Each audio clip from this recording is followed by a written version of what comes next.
Kembali di Sapa Indonesia Pagi. Saudara, kami punya informasi dari Gubernur Nonaktif Papua Lukas NMB yang akan menjalani sidang tuntutan hari ini di Pengadilan Tindak Pidana Korupsi Jakarta.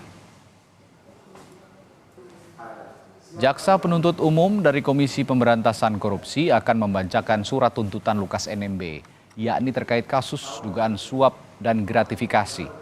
Seluruh rangkaian pemeriksaan Lukas NMB sudah selesai, yang diakhiri dengan pemeriksaan barang bukti pada 6 September lalu.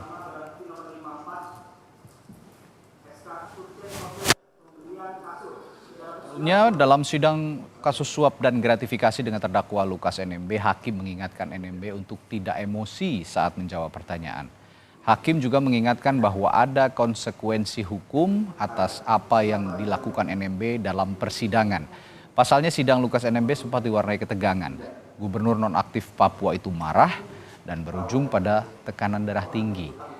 Lukas NMB didakwa menerima suap dan gratifikasi senilai 46,8 miliar rupiah. Jaksa menyatakan suap dan gratifikasi ini dalam bentuk uang tunai dan juga aset.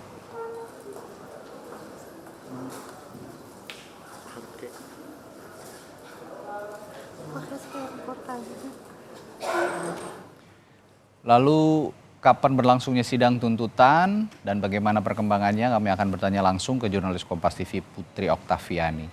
Okta, jam berapa nanti rencananya sidang tuntutan Lukas NMB akan dibacakan dan dari beberapa kali sidang kira-kira kita lihat kan kemarin juga Lukas NMB sempat emosional dalam beberapa kali sidang selain juga kasusnya yang menuntut atau merugikan negara sampai triliunan rupiah. Kira-kira sudah ada bocoran berapa tahun penjara tuntutannya?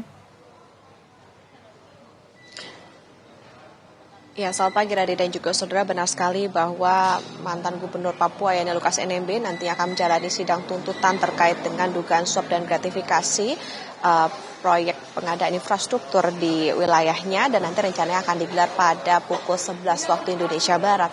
Tentu tidak hanya pembacaan tuntutan, nanti juga jaksa akan membacakan apa saja yang menjadi meringankan atau memberatkan bagi tuntutan NMB yang akan kita dengarkan pada hari ini.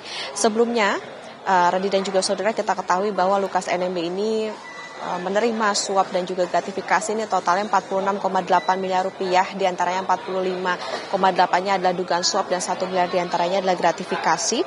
Dan suap juga gratifikasi itu didapatkan dari sejumlah proyek pengadaan barang dan jasa di Papua, dan setelah dituntut nantinya memang secara jadwalnya ini Lukas NMB akan bisa mengajukan pledoi atau nota pembelaan, yakni artinya 7 hari setelah hari ini, atau berarti artinya tanggal 20 September 2023, kemudian dilanjutkan dengan replik yakni pada tanggal 25 September sebagai tanggapan dari JPU atas pledoi dari terdakwa ataupun juga penasihat hukumnya, dan dilanjutkan dengan duplik pada 27 September 2023. Lukas NMB sebelumnya didakwa oleh tim jaksa menerima suap bersama dengan ex-Kabid Pekerjaan Umum Papua yakni Michael Kambuaya dan ex-Kadis Pekerjaan Umum dan Penataan Ruang yakni Gerius Oneyoman.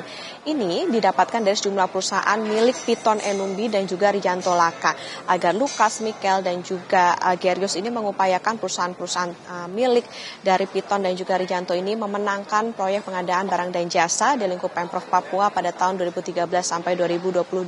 Sementara untuk gratifikasi diketahui Lukas menerima ini dari Direktur PT Indo Papua yakni Budi Sultan. Atas perbuatannya, kalau kita berkaca pada dakwaan yang sebelumnya sudah dibacakan oleh jaksa, ini diantaranya Lukas ini didakwa dengan pasal nomor 11 Undang-Undang nomor 31 tahun 99 yang disempurnakan menjadi Undang-Undang nomor 20 tahun 2001 tentang Tipikor, jungto pasal 55 ayat 1 KUHP dan jungto pasal 65 ayat 1 KUHP, ancaman hukumannya ini 5 tahun penjara. Kemudian untuk gratifikasi, Lukas didakwa dengan pasal 12B Undang-Undang Tipikor terancam pidana penjara seumur hidup atau paling rendah ini 4 tahun penjara dan paling tinggi ini 20 tahun penjara. Tapi Radi, sebelumnya juga dalam eksepsi Lukas sempat mengatakan bahwa dirinya dalam kasus ini telah difitnah, dizolimi, dan dimiskinkan, serta menuding bahwa KPK ini telah membuat seolah-olah Lukas ini adalah penjahat besar. Tapi tentu bagaimana nanti apakah tuntutannya ini bisa lebih rendah ataupun juga bisa lebih berat dari yang didakwakan sebelumnya, kita tidak bisa berandai-andai. Tentu akan kita ikuti bagaimana persidangannya yang akan berlangsung nanti pukul 11 di Pengadilan Negeri Jakarta Pusat atau di Pengadilan Tipikor di Jakarta. Radi? Ya, tuntutannya sih berlapis ya. Nanti kita akan lihat, kita nantikan apakah betul sesuai dengan tuntutan dan juga pertimbangan-pertimbangan lain di persidangan. Kemarin beberapa kali Lukas NMB sempat emosi, itu juga akan menjadi pertimbangan jaksa juga untuk memberikan tuntutan kepada Gubernur Nonaktif Papua Lukas NMB. Terima kasih Putri Oktaviani melaporkan langsung dari Pengadilan Tindak Pidana Korupsi Jakarta.